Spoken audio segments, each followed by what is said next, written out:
సందర్భంలో మార్కెట్ లో దగ్గర చాయ్ తాగుతా ఉన్నాం, ఏం సంబంధం అని అడిగినాం.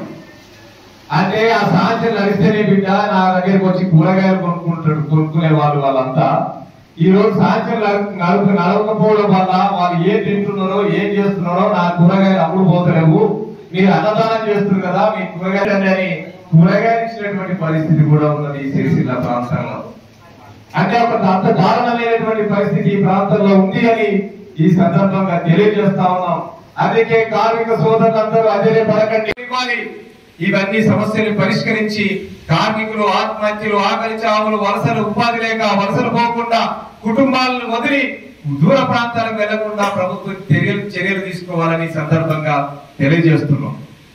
ఇది తెలియజేయడం ఇప్పటికీ అనేక పోరాటాలు చేసినాం. ఇక్కడ ఉన్నటువంటి కార్మికుల కోసం ఉపాధి కల్పన కోసం రాస్తారోకలు చేసినాం, ధర్నా చేసినాం, లాఠీ దెబ్బ తిన్నాం, కేసులు పెట్టుకున్నాం, నేతన్న గర్జన నిర్వహించినాం, ప్రభుత్వాన్ని ప్రశ్నించినాం, కొంత మేరకు దిగి రాబట్టగలిగినాం. ఇప్పటికైనా ప్రభుత్వం చాలా మొండిగా వ్యవహరిస్తా ఉంది.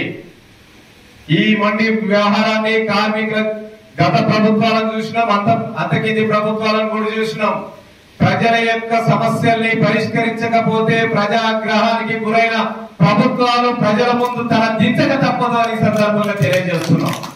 అందుకే ఈ సిరిసిల్లలో ఉన్నటువంటి కార్మికుల సమస్యల పరిష్కారం కోసం, ఈ సిరిసిల్ల యొక్క సమస్యల పరిష్కారమే కాదు, యావత్తు తెలంగాణ రాష్ట్రంలో ఉన్నటువంటి చేనేత నేతన్న పౌరులు కార్మికుల సమస్యల పరిష్కారం కోసం జూలై 7వ తేదీన ఇదే సిరిసిల్లలో నేతన్నల పోరు యాత్ర, బస్సు యాత్ర కార్యక్రమాన్ని ప్రారంభించబోతా ఉన్నాం. 10 రోజుల పాటు తెలంగాణ రాష్ట్ర వ్యాప్తంగా కార్మికుల యొక్క సమస్యల్ని తెలుసుకొని కార్మికుల్ని చైతన్యపరిచి కార్మికులందరినీ కూడా జూలై 15వ తేదీన సెక్రటేరియట్ ముట్టడికి కూడా పిలుపునిస్తున్నామని సందర్భంగా తెలియజేస్తున్నాం. మా సమస్యని పరిష్కరించకపోతే మేము పోరాడడానికి ఎక్కడ వెనకడిగేసేటటువంటి ప్రసక్తే లేదు.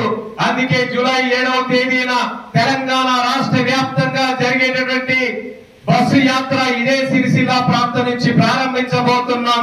10 రోజుల పాటు తెలంగాణ రాష్ట్ర వ్యాప్తంగా ఈ యాత్ర నిర్వహిస్తాం. ఈ సమస్యల పరిష్కారం కోసం పౌర కార్మికుల యొక్క యార్న్ సబ్సిడీ, వర్కర్ ఓనర్ ఈ సమస్యల పరిష్కారం అన్నిటి కోసం కూడా ఈ బస్ యాత్ర నిర్వహిస్తా ఉన్నాం. అందుకే ఈ బస్ యాత్ర నిర్వహణ ఇక్కడ ఉన్నటువంటి కార్మికులని భాగస్వాములు చేయాలని, ఇక్కడ ఉన్నటువంటి కార్మిక వర్గాన్ని ఈ నేతన్నల కార్మికులకే కాదు ఇక్కడ ఉన్నటువంటి సమాజం యొక్క మద్దతు కూడా కూడగట్టాలి.